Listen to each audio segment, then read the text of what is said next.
ना होगा, और अगर सब मिलकर कोशिश करें तो रास्ता निकल सकता है। राजू के चेहरे पर एक उम्मीद की किरण जागती है।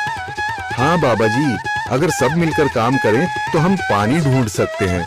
हमने पहले कभी ये कोशिश ही नहीं की। लेकिन इतनी कठिन जमीन में नया कुआं खोदना आसान नहीं। मुश्किल जरूर है, नामुमकिन नहीं। अगर हम मिलकर काम करें तो ये हो सकता है। राजू खड़ा हो जाता है, उसकी आंखों में एक नई रोशनी है। तो फिर हम कल से काम शुरू करेंगे। मैं गांव के सभी युवाओं को इकट्ठा करूंगा। हम मिलकर नया कुआं खोदेंगे। यह कहते हुए वह शामू के साथ गांव के दूसरे युवाओं को बुलाने के लिए निकल पड़ता है। कहीं दूर से गरज की हल्की सी आवाज आती है, जैसे आकाश ने उनकी उम्मीदों की गवाही दे दी हो।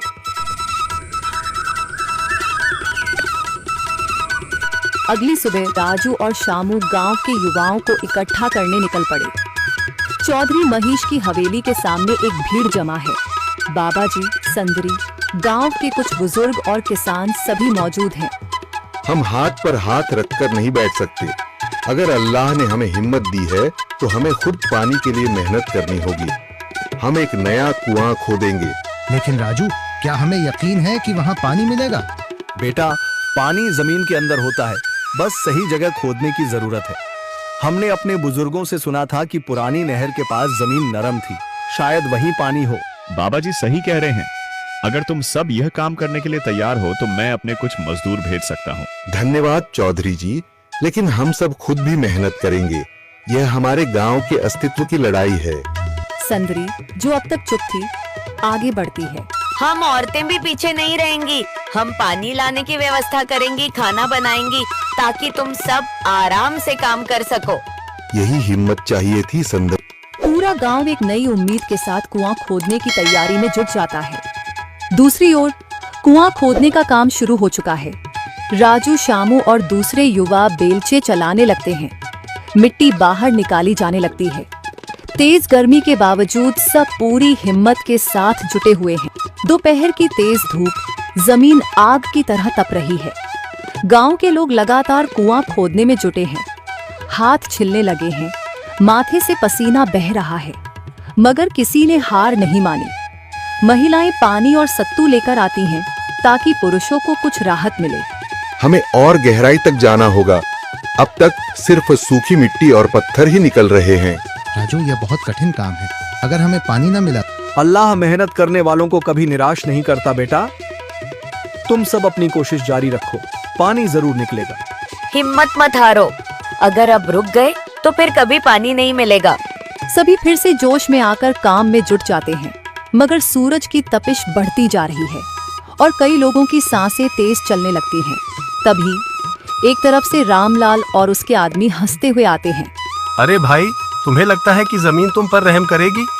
हाँ हाँ, ना समझ लोग, ये सब बेकार की मेहनत है। रामलाल, हमारा हौसला मत तोड़ो। अगर तुम मदद नहीं कर सकते तो कम से कम मजाक भी मत उड़ाओ। मदद?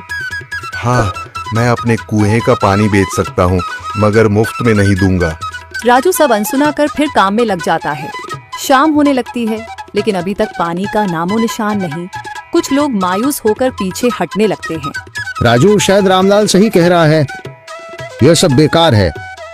नहीं शामू, हमें हार नहीं माननी। अगर आज हार गए तो फिर कभी हिम्मत नहीं कर पाएंगे। तभी अचानक फावड़ा किसी कठोर चीज से टकराता है। एक अजीब सी आवाज आती है। राजू चौंक कर देखता है और जल्दी जल्दी मिट्टी हटाने लगता है। अचानक एक ठंडी लहर महसूस होती है। सभी लोग दौड़कर आते हैं। जैसे जैसे मिट्टी हटती है, नीचे से गीली जमीन नजर आने लगती है। सब हैरान रह जाते हैं। सुभान अल्लाह, मैंने कहा था ना, अल्लाह हमारी मेहनत को जाया नहीं करेगा। राजू और बाकी सभी जोर लगाते हैं। कुछ ही पलों बाद अचानक मिट्टी के नीचे से पानी की एक छोटी सी धारा फूट पड़ती है। गांव वाले खुशी से चिल्ला उठते हैं। पानी पानी निकल आया।